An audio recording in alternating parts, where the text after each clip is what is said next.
Muito bom dia para você, meu irmão, minha irmã. Nosso evangelho de hoje está em Mateus, capítulo 10, dos versículos 18 ao 25.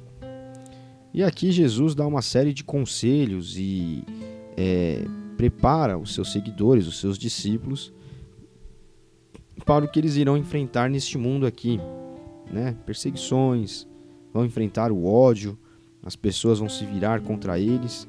Lá no versículo 24 e 25, aqui na versão da Bíblia Mensagem, diz o seguinte: o aluno não ocupa uma posição mais elevada que a do professor. O empregado não ganha mais que o patrão. Portanto, deem-se por satisfeitos quando vocês, meus alunos, meus trabalhadores na colheita, receberem o mesmo tratamento que eu recebi. Se a mim, que sou o mestre, eles chamam de demônio das moscas, o que os criados podem esperar? Ele vai dizer para que nós não nos abatamos, né? Não fiquemos abatidos, os discípulos não se abatam, porque no fim a vida com ele, a vida para ele como seu aluno, seu discípulo, como seu trabalhador, valerá a pena. E é interessante porque no versículo 23 ele diz: vocês não estão perseguindo sucesso, mas apenas tentando sobreviver. Sejam sobreviventes antes que se esgotem as opções. O Filho do Homem, ou seja, ele próprio, estará de volta. E é muito interessante quando nós vemos Jesus preparando seus seguidores, seus discípulos, dessa forma, ao mesmo tempo em que, e isso lá há 2000 anos atrás, né?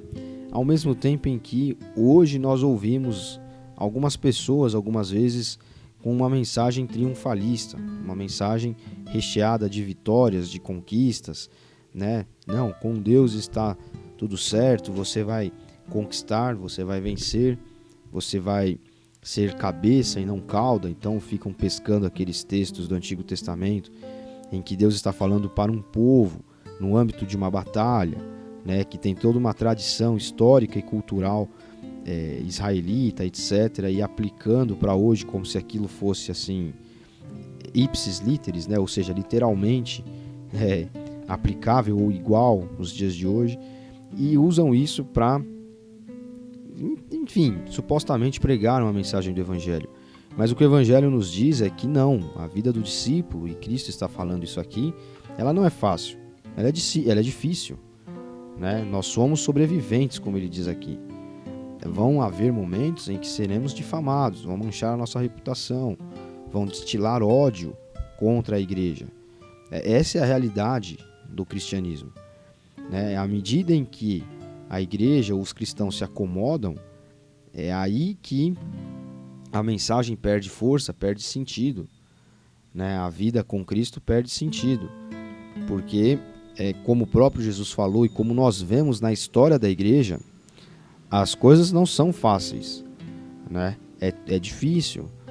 Então a igreja teve momentos em que a igreja precisou entrar em batalhas para que a fé não morresse completamente, não fosse substituída, né? Portugal é um país que nos ajudou a nascer como nação, né? Ajudou o Brasil a nascer como nação, passou por uma situação assim, onde precisou desembainhar a espada para poder manter seu território, e não só o território, mas a sua fé cristã ali, frente à invasão dos mouros, né?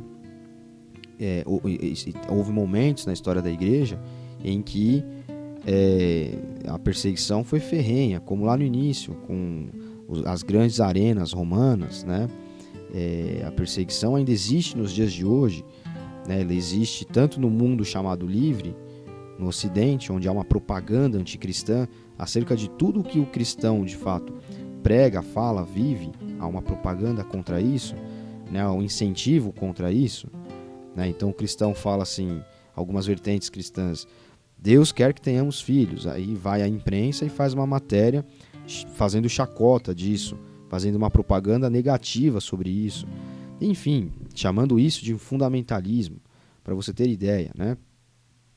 Existem lugares onde a perseguição é física, então não se permite que a igreja esteja aberta, ou se prendem as pessoas, e até se matam, né, ainda. Então o cristianismo ele sobrevive apesar, né, do mundo, apesar das coisas que estão aqui ao nosso redor, apesar do que tentam fazer contra a igreja. As igrejas foram fechadas na época da pandemia, arbitrariamente. Mas se fechou tudo. Mas não se considerou que a igreja ela exerce uma função que vai muito além da função puramente ou meramente espiritual, né? Ela dá sentido à vida das pessoas, enfim. Estou falando tudo isso para dizer que nós não podemos nos acomodar. O cristão ele precisa levantar e fazer algo na igreja, ele precisa agir, ele precisa viver a sua fé. E viver a fé não é só frequentar cultos. Viver a fé é, de fato, abraçar algo a ser feito na sua vida cotidiana e muito mais dentro da igreja. Na igreja existem departamentos, ministérios, enfim, ações que são propostas para que os cristãos se engajem e façam com que a fé alcance as pessoas. E é dificultoso. Nós temos falta de tempo, nós temos problemas a serem resolvidos, nós temos algum familiar que não entende o que nós fazemos todos os domingos na igreja, por que nós não ficamos em casa, ou não fazemos isso, ou não vamos a tal lugar. Mas a vida do cristão é assim, ela precisa ser assim. Jesus, aqui nesse evangelho que a igreja nos propõe hoje, diz exatamente isso. No final, valerá a pena. Apenas creia nisso, viva dessa forma. No final, valerá a pena. Sempre vale a pena com Jesus. Deus abençoe você. Até amanhã.